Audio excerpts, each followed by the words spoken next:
Hey guys what's up, मैं भगवान चौधरी और मेरे चैनल पर आपका तहे दिल से स्वागत करता हूं। दोस्तों, आज की वीडियो एक रिक्वेस्टेड वीडियो है। ये रिक्वेस्ट मुझे सुनील जी ने की थी। सुनील जी ने मुझसे पूछा था कि ग्लाइकोसिस क्रीम को एक्चुअल में कब यूज करना है और कितने टाइम तक इस क्रीम को यूज कर सकते हो। तो आज की वीडियो उसी बेस पर होगी।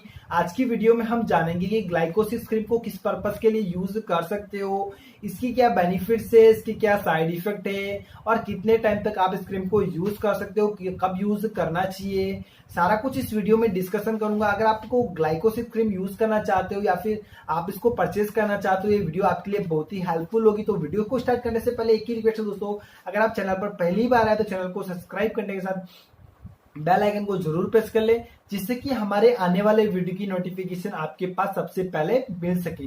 दोस्तों, हम सबसे पहले जान लेते हैं ग्लाइकोसिस क्रीम को किस पर्पस के लिए यूज कर सकते हो। ये स्पेशली फॉर स्किन व्हाइटनिंग के लिए, स्किन ब्राइटनिंग के लिए। अगर आपको हाइपर पिगमेंटेशन, मलेज्मा या फिर डार्क स्पॉट या फिर आपको एक्ने स्कार, पिंपल स्कार की प्रॉब्लम है, सन टैन की प्रॉब्लम हो चुकी है, आपकी स्किन बहुत ज्यादा डैमेज हो चुकी है, तो आप इस क्रीम को यूज कर सकते हो।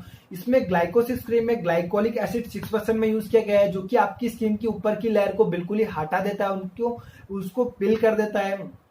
एक्चुअली ये क्रीम आपकी स्किन की ऊपर की लेयर होती है, उसको हटा देता है, जिससे कि क्या होता है, आपकी स्किन की नीचे की लेयर रहती है वो सॉफ्ट एंड स्मूथ रहती है और वो आपकी स्किन को बहुत ही अट्रैक्टिव दिखाती है, मतलब कि आपकी स्किन को एकदम ग्लोइंग सी दिखाती है।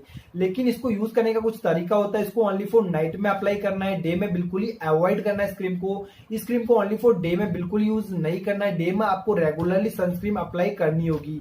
अगर आप इस क्रीम को यूज करते हो नाइट टाइम में, ज्यादा लॉन्ग टाइम तक यूज नहीं करना। आपको इस क्रीम को 15 से 20 डेज से ओनली कंटिन्यू यूज करना है, उसके बाद इस क्रीम को छोड़ देना है। और आपको रेगुलरली डे में जरूर एक सनस्क्रीन अप्लाई करनी है, जिससे कि आपकी स्किन को प्रोटेक्शन मिल सके। जो यूवीए और यूवीबी रेज होती है उससे प्रोटेक्शन मिल सके, क्योंकि दोस्तों ऊपर की लेयर तो बिल्कुल ही खत्म हो जाती है, उसके बाद आपकी स्किन पर साइड इफेक्ट होने के बहुत ही ज्यादा चांसेस होते हैं। इसमें आपसे रिक्वेस्ट करूंगा, अगर आप ग्लाइकोसिस क्रीम को यूज करना चाहते हो तो please only for night time use करें, एक शॉर्ट पीरियड तक यूज करें, जिससे कि आपको अच्छा रिजल्ट मिल सके।